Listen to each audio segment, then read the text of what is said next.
ज़िंदगी में हम कई सारी गलतियाँ करते हैं और उन गलतियों से बचाने के लिए हमारे मम्मी पापा हमारे साथ होते हैं। पर क्या हो अगर मम्मी पापा ही अपनी जिम्मेदारी भूल जाए तो इस सोसाइटी का क्या होगा।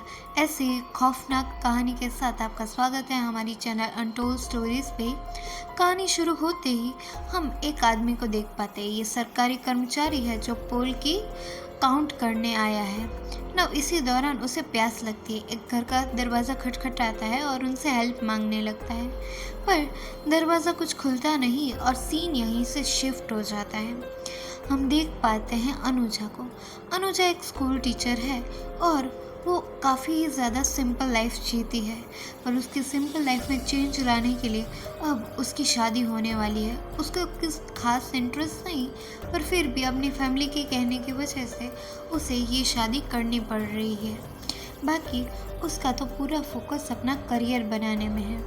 नाउ यहाँ पे हमें पता चलता है कि उसके स्कूल में भी एक आदमी है जो उसे काफ़ी ज़्यादा चेप होने की कोशिश करता है, पर इंट्रोवर्ट होने के कारण अनुजा उसे कुछ खास जवाब नहीं देती। पर तभी उसकी दोस्त नेहा आके उसको इस सिचुएशन से निकाल देती है और उस चोमू को कोई काम सौंप देती है। पर अनुजा के कष्टों का कोई पार नहीं। तभी उसके सीनियर उसको जनगणना के लिए भेज देते हैं गांव में। पर यहाँ पे उसके साथ एक मेल पार्टनर होता है जिसके साथ ऑब्वियसली अनुजा काफ़ी ज़्यादा अनकंफर्टेबल थी। तो नेहा कह देती है डोंट वरी, मैं तुम्हारी पार्टनर बन जाऊंगी।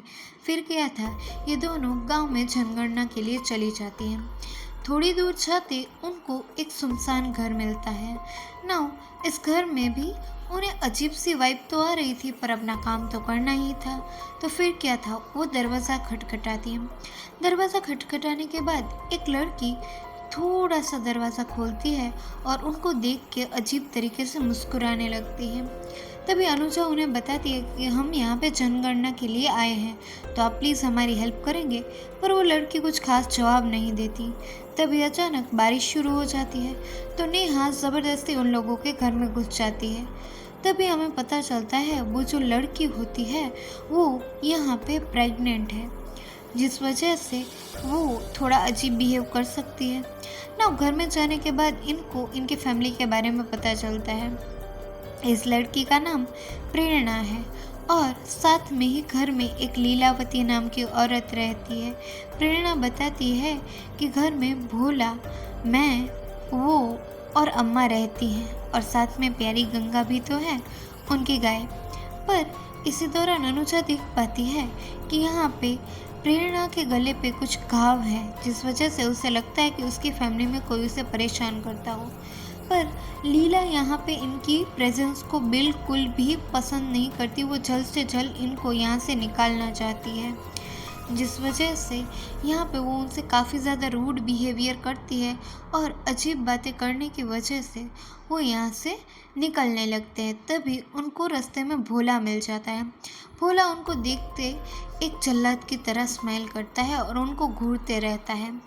यहाँ से जाते जाते अनुजा के मन में न जाने कौन सा सवाल था, तो वो उस घर की फ़ोटो ले लेती है।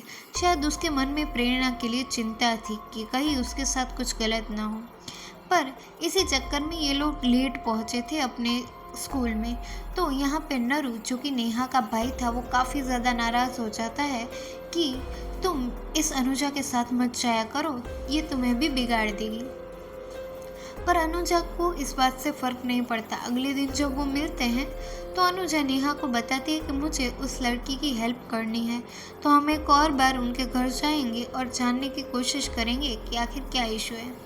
पहले तो नेहा काफ़ी ज़्यादा मना करती है, पर अनुजा कैसे भी करके उसको कन्विंस कर ही लेती है और जल्द ही ये लोग वहाँ पे पहुँच जाते हैं। भोला छत से उनको बहुत ही हंसी नज़रों से घूर रहा है। फिर भी अनुजा यहाँ पे घर में आ जाती है ना। घर में आते ही उनको पता चलता है कि प्रेरणा कहीं दिख नहीं रही। तो अम्मा बताती है कि उसकी तबीयत खराब है, इसलिए वो यहाँ पे नहीं है। तुम जो अपना काम करने आई हो वो करके फटाफट यहाँ पे निकलते बनो। तभी वहाँ पे घनश्याम आ जाता है ना। घनश्याम के जब वो कुछ पूछते हैं तो अम्मा बताती हैं कि जो घनश्याम है वो पिछले 5 साल से मौन व्रत पे है। उसने 3 साल हो गए और 2 साल वो कुछ नहीं बोलेगा ना। ये सब कहीं ना कहीं काफ़ी ज़्यादा अजीब था, जो नेहा को काफ़ी हद तक डरा देता है, जिस वजह से ये लोग यहाँ से जल्द निकलने का फैसला कर लेती हैं। पर फिर से किस्मत शायद उनका साथ नहीं देती, तो जैसे ही वो घर से निकलते हैं बारिश शुरू हो जाती है ना। बारिश की वजह से भोला उनको घर में इनवाइट करता है और ये भी बेवकूफ़ी की तरह अंदर आ जाते हैं ना। जब ये खाना खाने बैठते हैं तो प्रेरणा काफ़ी ज़्यादा अजीब तरीके से खाना खा रही होती है, जिसको घनश्याम कहीं ना कहीं कंट्रोल करने लगता है ना। यहाँ पे लीलावती भी उनके बताती है कि अगर गंगा ने खाना खाया है तो ही सब खाएंगे, पर भोला इंश्योर करता है कि हाँ, उनकी प्यारी गंगा ने खाना खा लिया है। बाद में सभी खाना खाने लगते हैं ना। रात होने तक बारिश नहीं रुकती। इन दोनों को एक कमरा तो दिया जाता है, पर कमरे में ये काफ़ी ज़्यादा बेचैन होती हैं, एज इफ ये फैमिली के साथ कुछ तो गलत था जो वो समझ नहीं पा रहे थे। दूसरी ओर भोला तो काफ़ी ज़्यादा एक्साइटेड होता है इनके साथ कुछ इंटरेक्शन करने में, तो वो चुपके से उनकी बातें सुन रहा होता है। इसी दौरान नेहा का भाई जब उसको कॉल करता है तो नेहा उसे झूठ बोलती है कि वो कहीं और है, जिस वजह से भोला यहाँ पे घनश्याम के पास जाता है और उसे कहता है कि भैया जाएं क्या, ये तो गंदी लड़कियां हैं, अपने घर पे झूठ बोल के आए हैं। पर घनश्याम मना कर देता है और तभी लीलावती बोलती है कि तुम उसको रोका मत करो, तुम अगर उसे मना करोगे तो वो यहाँ से चला जाएगा। पर घनश्याम कोई बात का जवाब नहीं देता और यहाँ से कहीं और जाने लगता है। इसी दौरान अनुजा और नेहा वहाँ की विंडो से देख रहे थे, तो उन्हें समझ आता है कि घनश्याम जिस साइड में गया है वहाँ पे शायद एक लाश है या फिर कोई इंसान जो मरने के कगार पे है। जो जान के ये दोनों काफ़ी ज़्यादा बेचैन हो जाती हैं और यहाँ से तभी निकलने का फैसला कर लेती हैं। पर निकले तो निकले कैसे? ये पहले ऐसा डिसाइड करती है कि हम एक बार चेक कर ले, अगर वहाँ पे लाश होगी तो हम तुरंत ही यहाँ से निकल जाएंगे ना। ये लोग चेक करने के लिए उस शेड में जाती है, तो वहाँ पे उनको वो आदमी मिलता है। ये आदमी उनको बताता है कि ये लोग यहाँ पे जो भी आता है उनको मार देते हैं, तो तुम प्लीज़ हो सके उतना जल्दी निकल जाओ। अभी इसको ऐसे देख के अनुजा और नेहा काफ़ी ज़्यादा डर जाती है और यहाँ से निकलने का फैसला कर लेती है। पर तभी इनको पता चलता है कि नेहा का फ़ोन तो अंदर ही रह गया है। तो ये जब फ़ोन लेने के लिए जाती है तब इनके मन में ये सा ख्याल आता है कि हमारा यहाँ से बाहर जाना और आना और किसी को तो पता नहीं, तो क्यों ना हम कल सुबह ही यहाँ से निकल जाएं। जिस वजह से ये अगले दिन सुबह यहाँ से जाने का फैसला कर देती है। सुबह होते ही ये फटाक से निकलती हैं, पर इनके जाने के बाद लीलावती बोलती है घनश्याम से कि वो दोनों रात को बाहर गई थी ना। जो सुनते ही घनश्याम के कान खड़े हो जाते हैं और वो उन दोनों का पीछा करना शुरू कर देता है। यहाँ पे ये दोनों स्कूटी से फटाफट निकलने की कोशिश तो करती है, पर इनकी स्कूटी एक गड्ढे में गिर जाती है और भोला और घनश्याम उनको घसीट के फिर से घर में लेके चले जाते हैं। वहाँ पे उनको एक स्टोर रूम में कैद कर देते हैं और उसके बाद उन पे अत्याचार करना शुरू कर देते हैं ना। भोला उनको देख के फिर से हंसी स्माइल करने लगता है और यहाँ पे लीलावती बोलती है कि तेरी भी बारी आएगी, पर थोड़ा सा सब्र कर, उनको टूटने दे। जिस वजह से ये दोनों आपस में यहाँ पे लड़ने लगी थी, क्योंकि नेहा का मानना था कि अनुजा की वजह से ही ये सब हुआ है। पर अनुजा भी इस सिचुएशन को एक्सपेक्ट नहीं कर सकती थी कि ऐसा कुछ होगा, जिस वजह से ये दोनों यहाँ पे बुरी फंस चुकी थी। दूसरी ओर अनुजा का भी होने वाला पति उसकी पूछताछ करते हुए उसके घर पहुंचा था, पर मकान मालिक को कोई आइडिया नहीं कि आखिरकार ये लड़की कहाँ गई है। तभी वहाँ पे नरू भी आता है, नेहा का भाई, जो कहता है कि तेरी बीवी ने ही मेरी बहन को ख़राब किया है, अब अगर उन्हें कुछ होगा तो जिम्मेदार वो हो गई, ये होगा। ये कह के ये दोनों यहाँ पे लड़ने लगते हैं। दूसरी ओर अनुजा और नेहा को ये लोग खाना खिलाने आते हैं। खाना खिलाते वक्त वो उनके बहुत ज़्यादा ज़बरदस्ती करने लगते हैं। कोशिश करने पर भी उनको बहुत ज़्यादा मार पड़ती है। और यहाँ से वो निकल जाते हैं। जब हम बाहर की ओर देखते हैं तो हमें पता चलता है कि घनश्याम जो है वो प्रेरणा यानी कि उस लड़की के साथ इंटीमेट हो रहा है, और यहाँ पे भोला नेहा के साथ इंटीमेट होने की कोशिश करता है, यानी कि उसका रेप करने की कोशिश करता है। पर अनुजा के वहाँ होते हुए ये पॉसिबल नहीं था, तो अनुजा उसकी हेल्प करने की कोशिश करती है, जिस वजह से भोला अभी के लिए यहाँ से चला जाता है।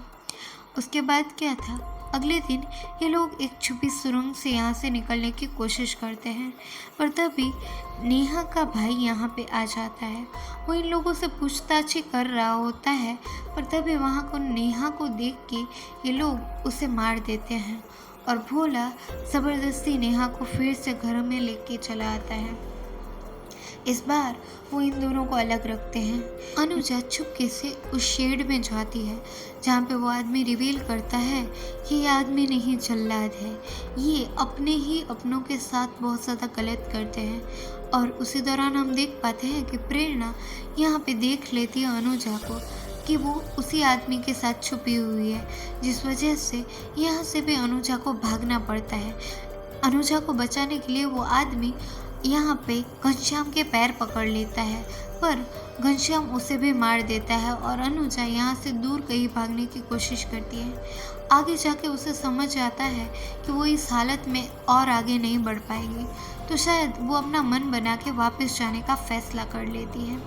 दूसरी ओर हमें पता चलता है कि इस बार भोला की परमिशन मांगने पर घनश्याम ने उसे हाँ कर दिया है। नहा धोकर तैयार होकर भोला यहाँ पे नेहा के साथ ज़बरदस्ती करने के लिए जा रहा है। ना अपनी कोशिश के बावजूद भी नेहा खुद की हेल्प नहीं कर सकती, और भोला यहाँ पे ज़बरदस्ती उसके साथ गलत करता है। उसको बचाने की कोशिश में जब अनुजा चिल्लाती है तो घनश्याम अनुजा को ज़बरदस्ती वो नज़ारा दिखाता है जहाँ पे उसकी फ्रेंड के साथ इतना गलत हो रहा है। ना ये सब देख के वो दोनों ही काफ़ी हद तक टूट चुके हैं, और कहीं ना कहीं अनुजा ने मन में बदले की ठान ली है। वो कैसे भी करके इन जालिमों से अपने अत्याचारों का बदला लेगी ही। तो मौका पाकर वो यहाँ से निकल जाती है और उनकी प्यारी गाय गंगा को जला देती है, जो जान के घनश्याम को काफ़ी ज़्यादा गुस्सा आता है। पर अनुजा को वहाँ पे ना पाके वो भोला को ही पीट देता है। ना भोला भी गुस्से में आके एक चाकू लेके इनको मारने की ओर बढ़ रहा है। साथ ही साथ हम प्रेरणा को देख पाते हैं जो यहाँ पे रिवील करती है नेहा को कि तुम ऐसे बदमाशी मत करो वरना पापा बहुत मारेंगे। तो यहाँ पे नेहा को समझ आता है कि घनश्याम प्रेरणा का पिता है और उसके साथ वो इतने सालों से यही गलत करता है। प्रेरणा बताती है कि अगर हम अच्छे से बिहेव करते हैं तो पापा खाना भी देते हैं, पर अगर हम कोई बदमाशी करें तो बहुत मारते हैं और उससे बहुत दर्द होता है। बच्चे आते तो हैं पर रो के चले जाते हैं। यानी कि प्रेरणा के जो भी बच्चे थे उनको भी घनश्याम ने मार दिया था, और प्रेरणा यहाँ पे बंधे रहने की वजह से सोसाइटी से अवेयर ही नहीं थी। यहाँ पे नेहा के समझाने पे वो उसे यहाँ से जाने का एक मौका देती है। दूसरी ओर भोला निकल पड़ा था अनुजा और नेहा को मारने के लिए, पर इस बार अनुजा उसे छोड़ने वाली नहीं थी। वो अपनी पूरी तैयारी के साथ थी और वो लकड़ी से पीट पीट के उसका सर कुचल देती है, और उसके बाद उसको ख़त्म करके अपने नेक्स्ट टारगेट यानी कि घनश्याम की ओर आगे बढ़ने लगती है। घनश्याम को भी भोला की चीखें सुन के समझ आ गया था कि अब उसे लड़ने जाना पड़ेगा। यहाँ पे नेहा और अनुजा मिलते हैं, जहाँ पे नेहा बताती है कि घनश्याम प्रेरणा का पति है, जो जान के उसका खून खौल जाता है, और वो डिसाइड करती है कि आज वो इस सब चीज़ों को ख़त्म करके रहेगी। वो दोनों ही छुपी सुरंग से वापस घर में जाते हैं, जिसका पता घनश्याम को लग जाता है। न मौका पाकर अनुजा घनश्याम पे अटैक करती है, पर घनश्याम उस पर काफ़ी हद तक भारी पड़ रहा था। अपनी जान को ऐसे जाता देख वो एक बार फिर से हौसला जुटाती है और तेज़ी से वार करने का फैसला करती है। दूसरी ओर हम देख पाते हैं कि लीलावती भी यहाँ पे नेहा पे अटैक कर देती है चाकू से, और नेहा अपने डिफेंस में लीलावती को मार देती है। दूसरी ओर हम घनश्याम को भी अधमरी हालत में देख पाते हैं, जहाँ पे वो नेहा से बहुत ज़्यादा मार खा चुका है। पर छत पे होने के कारण यहाँ पे अनुजा उसको छत से धकेल देती है। छत से गिरते ही यहाँ पे चिल्लाता है घनश्याम, अम्मा, यानी कि वो लीलावती को बुलाता था जो कि उसकी माँ थी। और नीचे जाके फिर अनुजा इस किस्से को ख़त्म कर देती है और एक चैन की सांस लेती है। प्रेरणा दूर खड़ी ही उनको देख रही थी कि ये इन्होंने क्या किया। शायद उसकी मेंटल कंडीशन इतनी थी ही नहीं कि अपने साथ हो रहे अन्याय को वो समझ पाती, पर इनडायरेक्टली ही यहाँ पे अनुजा और नेहा ने वो कर दिया खाया जो शायद प्रेरणा इतने सालों में नहीं कर पाती थी। इसी के साथ ये कहानी यहीं पे ख़त्म हो जाती है। कहानी के एंड में हमें बताया जाता है कि पिछले 20 सालों से ये फैमिली ऐसे ही रहती थी। यहाँ पे घनश्याम ने प्रेरणा के हर एक बच्चे को मार दिया था और भोला ने वहाँ पे हर लड़की के साथ गलत किया था, पर इन सभी में से सिर्फ सरवाइव करने वाली ये 2 ही थे। बहुत लोग आए और मरे, पर लड़ने वाले कुछ ही थे। हमें पता चलता है ऐसे केसेस में most of the time family ही इन सब चीज़ों का पार्ट होती है, जिस वजह से हम इसी सोशल अवेयरनेस फैलाने के साथ आज की कहानी ख़त्म कर देते हैं। Thanks for watching. कमेंट्स में ज़रूर बताएं कि आप अगली कहानी कौन सी सुनना चाहेंगे और हमारे चैनल को लाइक, शेयर एंड सब्सक्राइब करना ना भूलें। Bye bye.